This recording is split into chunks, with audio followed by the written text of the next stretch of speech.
Hello, everyone. My name is Jessica Medina, and I am a Latina therapist. And today, our guest is Guadalupe. Welcome, Guadalupe. How are Hello, you? everybody. I'm doing good. Thank you so much for asking. How's it going? Can you tell us a little bit about who you are and what are we going to talk about Of today? course. So, my name is Guadalupe Rango. I am licensed professional counselor, licensed here in New Jersey. I am also a LCSW or a licensed counselor for alcohol and drugs in the state of New Jersey. Um, I am a first generation college graduate, and I am a former DACA recipient, former dreamer, and that's who I am. Yes, thank you so much for agreeing to join today.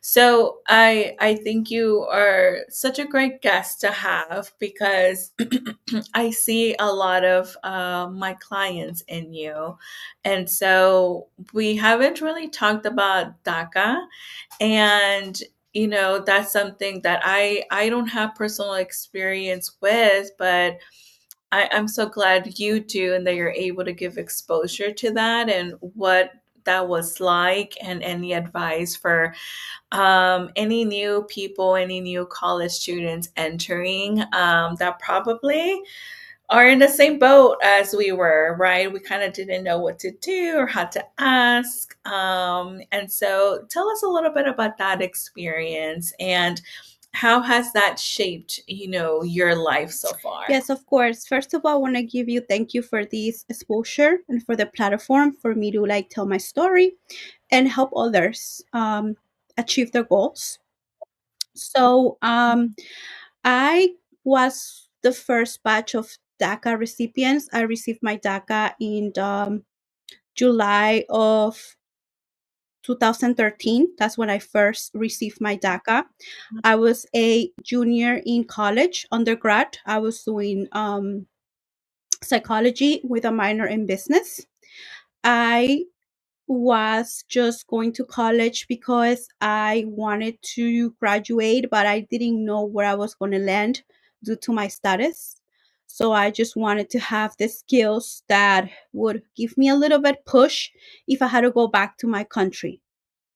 I just didn't want to go back empty-handed because I knew that Yeah. staying was not an option. Like how am I going to stay? Where am I going to work?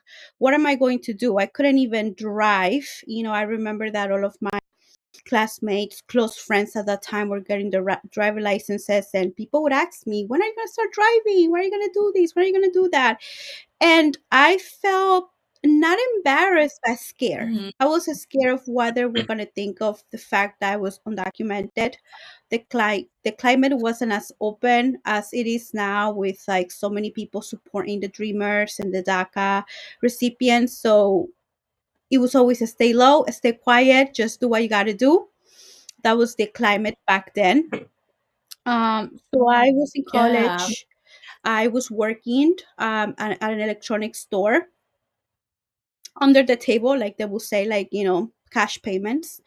And with that, I was Mhm. able to put myself through college. And I worked weekends. How was that experience of you looking for jobs and getting for jobs? Because that is one of the things that I work a lot with my clients with. Of it is so hard, and there's almost like the shameful aspect of I'm not like everyone else. I can't apply to any old job. I have to be really specific where I apply. I have to feel safe that I'm applying under the table. What was that experience for you? Well, it was a lot of determination, a lot of fear, and also like, um, to be honest, like I don't want to use the word luck because I feel like we make our own luck. But the person that gave me the Mhm. job knew me since I was a kid. So he was the owner of the store where I went inside because he had a help wanted in the outside. And then I was so scared. Like I remember my heart was beating so hard because I'm like, I'm probably sure he's gonna tell me to fill out this application. And what am I gonna put in the SSS? face. What am Yeah. I going to say? And I remember when I walked in, and I was so my voice was cracking, and I just stuttered, and I was like, "Are you looking for someone?" And he said, "Oh my god, I remember you. You were this you used to trick or treat here because it was the main street." And I was like, "Yeah, that's me." So we just started talking. We got into a conversation, and he was like, "Where you want to start? Because business is busy." And I'm like, "Whenever you want me to come in." And then he asked me to go in on a Saturday, and I went in. I got there like probably like 15 minutes before. And then um No. I grabbed the courage, and I told him, "Hey, Mr. H, let's call him, this is my situation." And he was like, "This is gonna stay between me, you, and God." And we move forward. And I work in that place for 8 years. Oh my God, what a Yeah, blessing. a huge blessing. God bless him. And I if I ever have a business, I will do the same. Give back.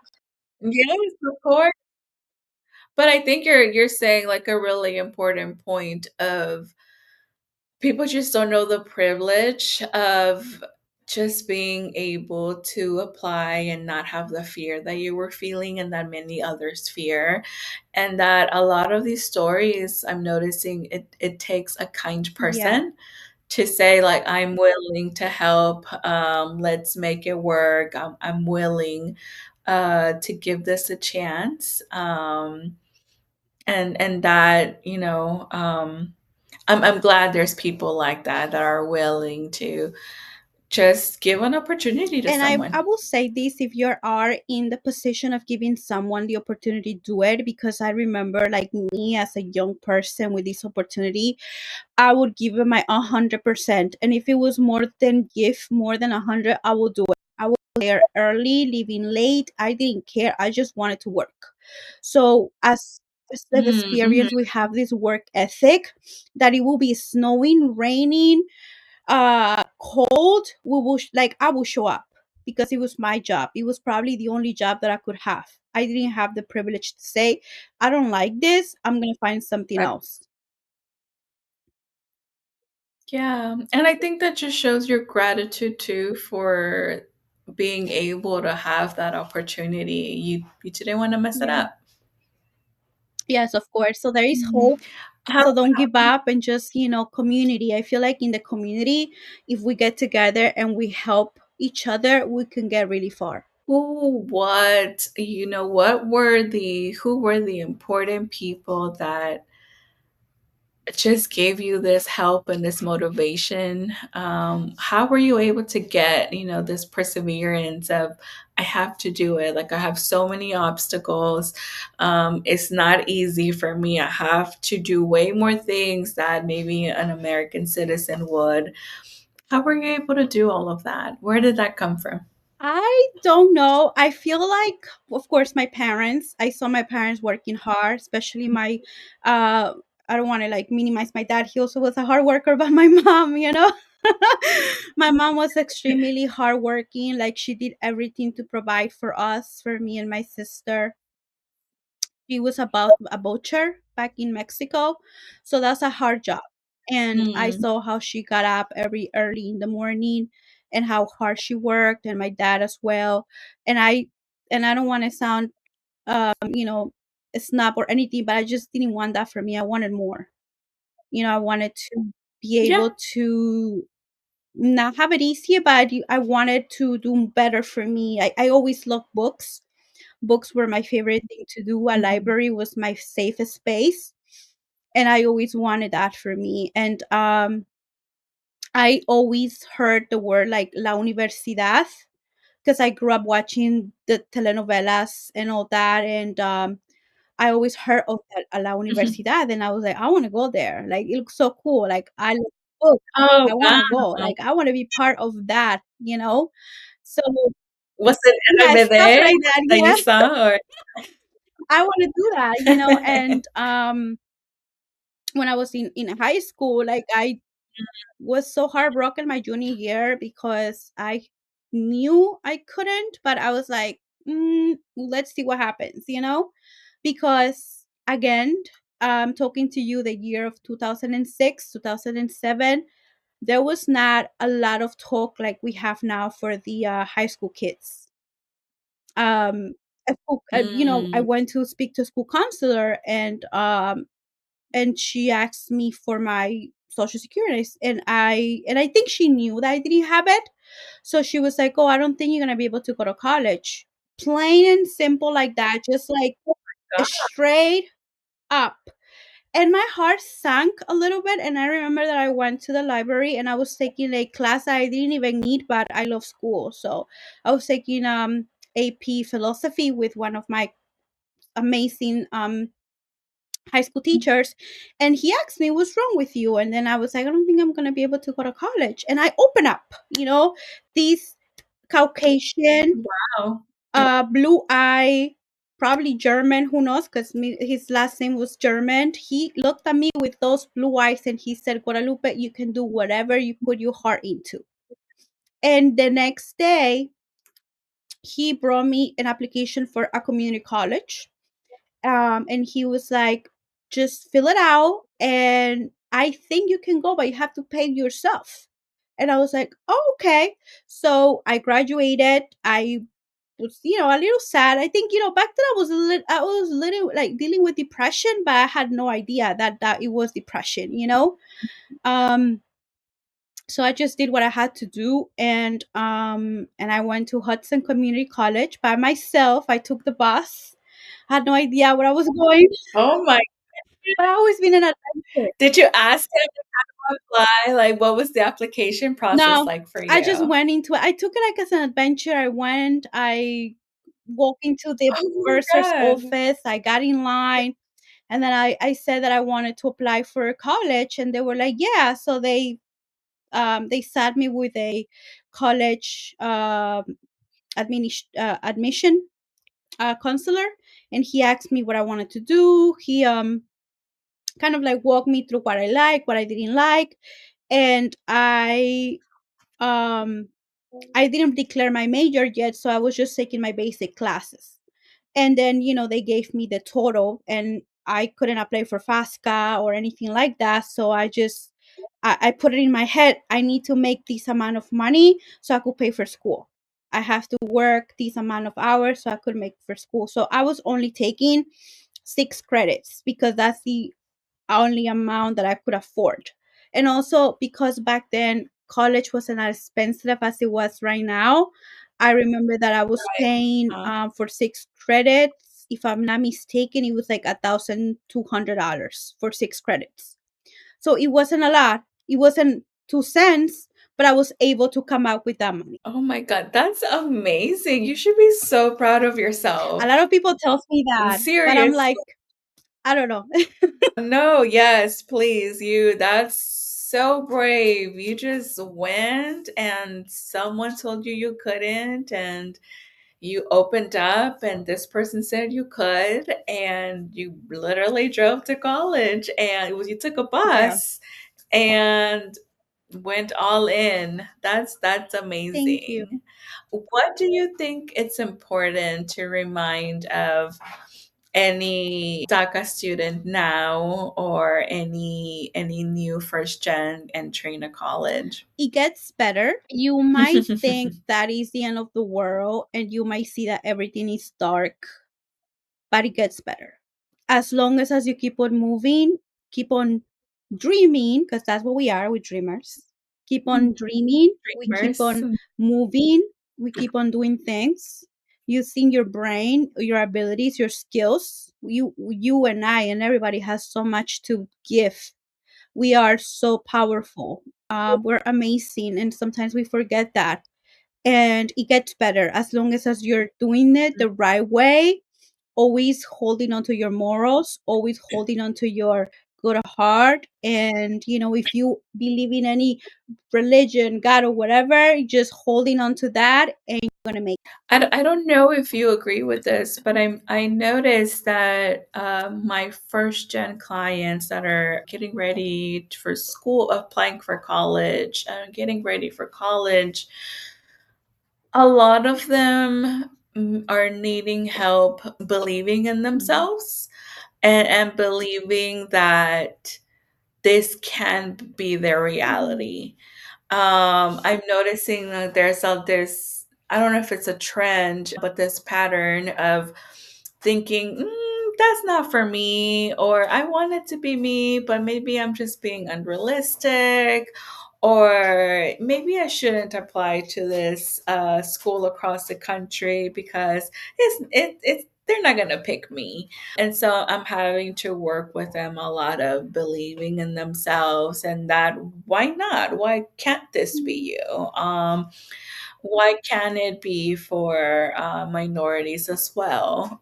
Why is it that this is only expected by maybe the rich or the white or the privileged? So it's why not you? What do you think of So that? I feel like the reason why they're struggling with that is because of the core beliefs. Unfortunately, we have this cycle that we have to break when they kind of tell them that since they're kids, oh, that's not for you, that's not for us, that's for the rich, that's for the lighter skin or whatever. But this world was everybody, and all of us deserve the best. It doesn't matter what color you were born, what economic status you were born, you can achieve and you can do much better. Though you have to change those core beliefs and unlearn the core beliefs that they were probably fed to you since you were born. Like now, still nowadays, women, you're supposed to serve your husband, your brother, your uncle. We have to unlearn all of those beliefs that I'm not good enough. Why aren't you good enough? What proof do you have of that? So every day trying to unchain, like unlearn those beliefs, and little by little start feeding Mhm. yourself with, like, I can do this. I might not end up on top of the world, but I could end up somewhere better than I am right now. Yeah, absolutely. And it's crazy how many of us kind of Mhm. struggle with that and have to unlearn a lot of the things that we heard growing up. Yeah, it's a process. I feel like even like now as adults, you still sometimes you have to check yourself and, like, hold on, hold on, hold on. Let me just not think that way. Let me just wire everything, and let me just take a step back and redo this, because sometimes they come up here and there. Yeah, yeah, yeah. So I know we were talking earlier about maybe the heaviness of Oh today. yes. Hmm. Um, yeah, it's MLK Day, but it's also Inauguration Day. Yeah, and so I don't know, like any words about that? So as much as I try to ignore it, it's happening, and of course I feel Mhm. sad. It's a combination of sad, anger, a lot of like worry about our people, worry of what's going to happen, a lot of thoughts in my head about that, and you try to cope as much as you can, try to stay away from the TV for a little bit, try to like just stay hopeful and day by day, but it feels heavy, and it feels like, you know a lot of people who support in him are coming out and feeling more free to say the things that that they're not supposed to. They're kind of like, you have the free pass to just say and do and intimidate, bully the minorities. It's like they gave them the freedom to do all that, and it feels concerning. Absolutely. I don't know if there was a trend you noticed, in the therapy world when this happened, when he got elected, but a lot of my clients needed to process. It was a lot of processing and it was really heavy processing. It wasn't like the first time. It took a couple of sessions and it still comes up and people are scared for different reasons. Yeah. But I think there's The reason why I feel a little bit more scared years ago is because everything. He has the Senate, he won everything. So back 4 years ago, we had some people that were kind of like, grabbing the chains and telling him, no, you cannot do that, you cannot do that, you can say this. But now I feel like he has more power than before. And if he was terrorizing us 4 years ago, what can he do now that he has all the reins to do what he wants to do? So that's what's very concerning. Absolutely. Sometimes people kind of ask me, well, um, what advice could you give us for right now? Like, what could we do? And the best that I could come up with is community. You know, finding your people, finding the people that hear you, that validate you, that support you, and give you space to process all of these heavy feelings. Like you were kind of mentioning, like this one is different too, because now it's, well, who is my people, right? Because a lot more people are being more vocal about their support, and now it's okay, well, are you my person, are you not my person? How do we figure it out if you are my person but you still, maybe believed in this? So my answer has been find community, find your people that make you feel safe. What advice would you give? Take care of yourself, like hold yourself close every day, because that's all you have at the end of the day is yourself. Your mental health matters. And in the terms of like your people, being very careful who you are surrounding yourself in, like around, because some people that might be your friends and are cheering for him, you start questioning, like, why are you cheering for someone that could do damage into my world, into my life? And if you have doubts, then start moving forward and closing in your circle. It's okay to have someone, to have only one person in your circle. That's totally fine.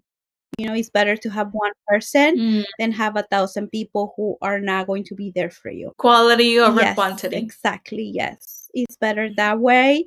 And just take care of yourself every day, one step at a time, one day at a time. And check on your family, check on the community that are really, really there for you. And that's it. Don't forget to smile. Don't forget to leave. Don't forget to laugh, because we have to continue being happy and thankful and also living our lives. So I know in your journey you've gone quite through some things, and you had to kept going, and go through struggles and barriers and all that good stuff. How do you take care of yourself? How have you taken care of yourself to keep going? So in 2008, I started CKO, which is kickboxing. Well, let me take you back Okay. a little bit longer than that. Like back in 2004, I joined the track team. 2003, yes, because I was a sophomore. I joined the track team, and my coach, he was an amazing person, very super inspiring. He helped me so much in dealing with my anxiety that I had no idea I had, my sadness that I had no idea I had, because mental health wasn't so open as it is right now. So he helped me heal in a way that nobody knew I needed to heal. So running those miles, feeling that fresh air, cold air, late nights, those late runs helped me heal so much. So exercising is a huge part of me. I love exercising. I love running. Then I joined CKO, and that helped me with my anger that I didn't know I very built in inside of me. Anger. So punching that bag helped me so much to let go, to Wow. just release everything that I had inside of me, that things that I couldn't control, things that were way out of my control. So that helped me so much. That those habits I've been keeping with me throughout these years. And now what I do for taking care of myself, I just laid on my couch and watch those cool shows, read a book, and that's how I take care of myself. I love it. I love it. Did you have the self-awareness of maybe the anger and what you were feeling? Because I think it's so admirable that you didn't let anger win. And so what was that like for you? Like, did you have the self-awareness first or did you have it later? But regardless, you had this, I guess, like realization of I'm getting angry, and you were able to not let it be the driver of your life, which I think is amazing. So I feel like anger shows differently in everybody. My anger did not Mhm. show in like I want to punch somebody or punch the wall. My anger show with self-hatred. So when I started disliking myself, doing things that was putting myself in danger, that's and also because, like growing up in the 2000s, we had this unhealthy thinking of how am I supposed to look. So when I joined the Mm, kickboxing, wasn't exactly to deal with my anger. It was because I was gonna burn an amount of calories. So that was the reason why I joined it. Not because I was, oh, let me just join because I'm angry. No, let me join because I needed to punish myself because I need to lose all this amount of weight. With joining that, make me realize that I had other things going on inside of me, that I was using restraining eating and all that to, because I was angry with myself, because I was angry at the world, so I had to punish myself. Do you know what I mean? yes, yes, yes. Oh my It God. wasn't like I was angry, let me punch the wall. I wish it was that easier. I wish it showed that way, but it was that. It was like completely layers of things. So when I Yeah, it came in subtle ways. So we're like, this is not yeah, anger until you realize that it was. so that helped me understand, and learning how to box and learning how to take care of my body. I unlearned the unhealthy ways of I'm gonna look at exercising at I wanna like punish myself and lose weight. No. I get to exercise because my body needs to move and I need the nutrients to make my body move the way it needs to be moved. So the thought process change. Absolutely. And I think you just hit on something so important about how a lot of behaviors masks Mm-hmm. themselves, and people just don't realize or have a hard time accepting it or have a hard time connecting the underlying things that some of these behaviors, right? Like, for instance, at one point, do you realize, or anyone realizes, oh, this is actually not a healthy thing, or actually, I thought this was a good thing, but it's actually really Yeah. self-destructive, and the journey realizing Yeah. that. Yes, of course. And like some things that were so acceptable back then, you just realize that they were very unhealthy. Mhm. Very the diet Yeah. culture, the waist training, because you need to have the hourglass figure, is so destructive that damages your self-image, your self-esteem. And if you're already dealing with so much else and that on top of Yeah, it's chaos. absolutely. So, one of my favorite things about kind of doing this with guests is that I love hearing the different stories. That's something me and Martha used to talk about a lot, of how, first gens, dreamers, even second gens, we have so much stuff in common, but each story is so different. And I think it's just such a beautiful thing to share different stories. So thank you for sharing yours. What do you think is maybe the most important lesson you've learned in your story? Like, what if you can pinpoint something of your story, like what do you think is, man, I'm so grateful for this. Wow. What is the turning point of that of my story? When I started believing in myself. When I Oh, when I was like, this is it, I am not going to sell myself short anymore. I'm not going to sabotage my happiness. I'm not going to sabotage my growth. And I am going to become the woman that I want to become. Self aware, happy, kind to myself, first of all, because I was kind to others, but I was not kind to myself. I am going to treat others the way they treat me. If you give me respect, I'm going to give you respect. If you give me love, I'm going to give you love. And allowing people to help you too, because sometimes as first generations, for some reason, we hate to get help. I don't know why. We just don't like to be helped, and we need help. All of us need help. So allowing others to help you, being vulnerable. I feel like Yeah, it's very rarely that I get vulnerable with people. Um, I always come up. I always, when I think of me, is this person that always has it together. And that's the reason why I wanted to do the interview this way, because I wanted to be vulnerable. I didn't want it to just come here with like the way I look every day, with the hair and the makeup and the earrings and the red lip and the cat eye. I just wanted to be me. This is who I am, and this is my story. that's amazing. What helped you get to that turning point of believing in yourself? Because I think that's the one thing that all first gens, all dreamers, I feel like all, if not many, um, have that piece of their story of that man, like, I need to start believing in myself. How did you start believing? What clicked? Journaling, a lot of journaling, Journaling, okay, a lot of processing. processing. And what helped me a lot was the fact that like I told you, I used to run, and I did 8 miles one day when it was really cold and rainy, and I completed the 8 miles.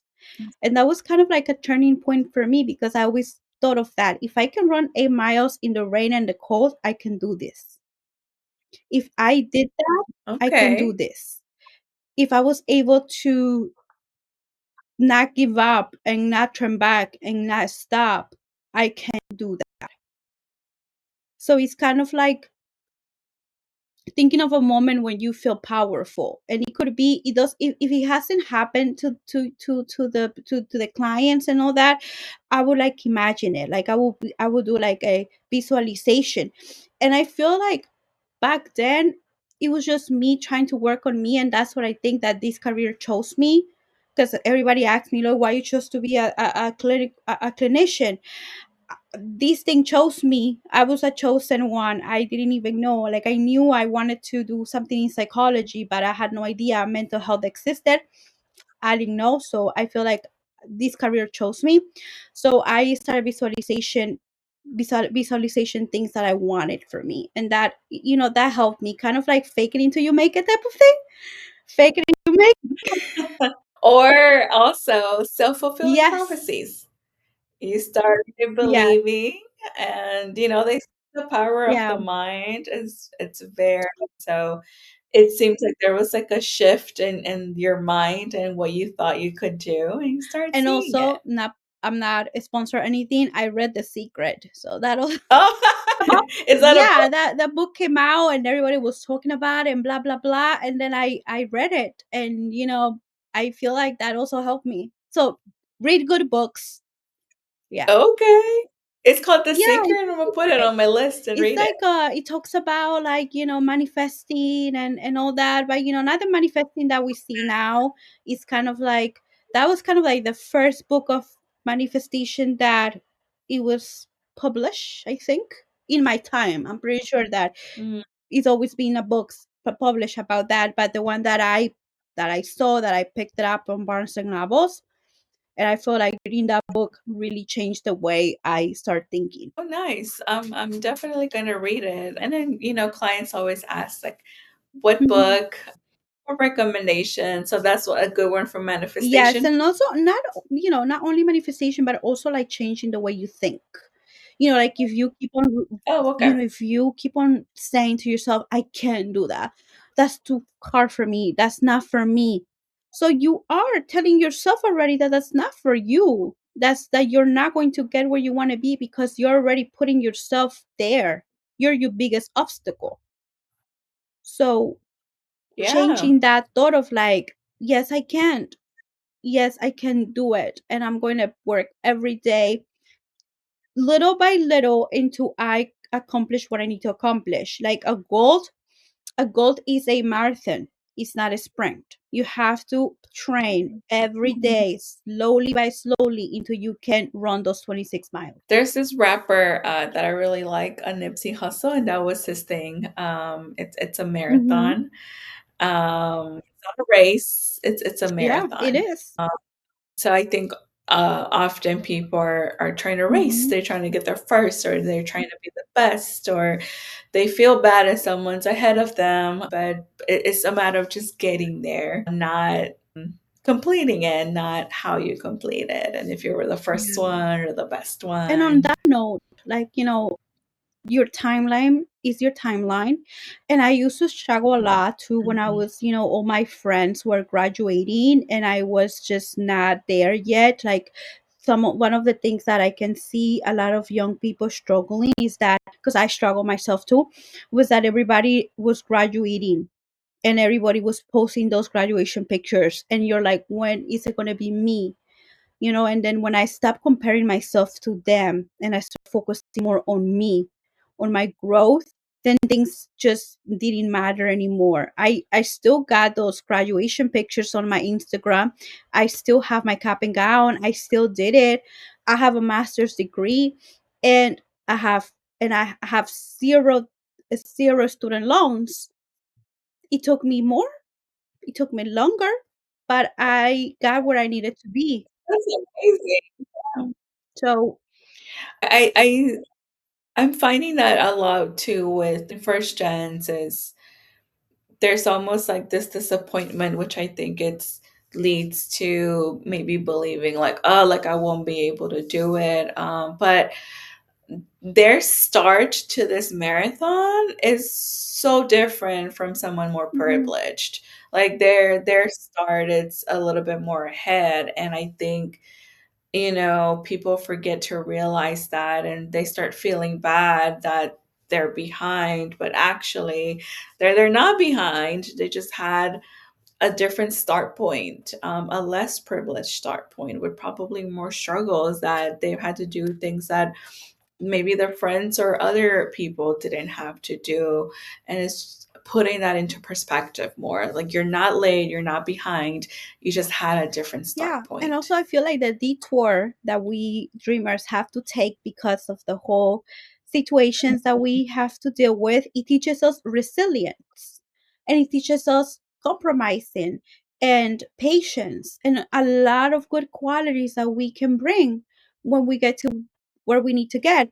So I feel like this journey that we all have, that we all take, probably our our journey is a little bit complicated, but we have to learn to also enjoy it and take it of Yeah, what I'm learning, what's in here, what quality am I going to acquire that probably kids who just didn't have to go through what am I going through are not going to able to have. Yeah. exactly. And embrace Hmm. it, embrace the struggles, because I think it makes us who Yeah, we are. yeah, for sure. Like I like now, like when I look back, I'm like, wow, well, we got where we need to be, and it was hard, but we did it. And sometimes I think about it, like especially when I go to sleep late. I don't know why. Nighttime, I was like, remember when that? I'm like, oh my god. You start remembering and like, how did I do that? How Yeah. did I manage to do that? And you just like you just feel so happy that you did it and that you had the courage and that you had the strength to get to where you wanted to be. Yes, exactly. Any last message to any dreamer listening to this? Of course, just take care of yourself. Please believe in yourself. Always take care of your mind, your body, and never stop dreaming. We are always dreaming. Like you always dreaming of something that you want to achieve, but always have a plan on how you're going to achieve that dream. And you guys can do it. I believe in yourself and you just do it. Yeah. I think also, with the story you shared about both individuals in your school, it's a good message to dreamers and just to anyone of one person can just say shut you down and say no, you can't go here, and another person could just say you can do whatever you want. And just one, the importance of messaging, but two, of we can set that bar for ourselves Yeah. too, right? Just because other people are setting low bars for us doesn't mean that that's the bar that we need to accept. Oh, yes. Thank you for bringing that up. Of course, if somebody tells you no, just keep on knocking doors. There's so plenty of doors, and one will Mhm. open, and that's going to be the door for you. And, resilience, don't give up, always waking up with gratitude, and always saying today is the day that I achieve X and Y, and never go to sleep without learning something. I had put that in my mind, something, even a little word that I didn't even know existed. I always go to sleep knowing something new. So always continue educating yourself. Yeah. Thank you so much, Guadalupe, for your time. I enjoyed our talk very much. I think it's so important to talk about stories like yours. I'm sure people can relate. And representation matters. I love that you're here representing with me.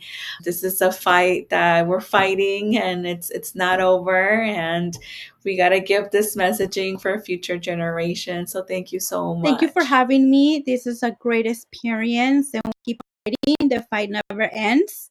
Into every one of us is safe.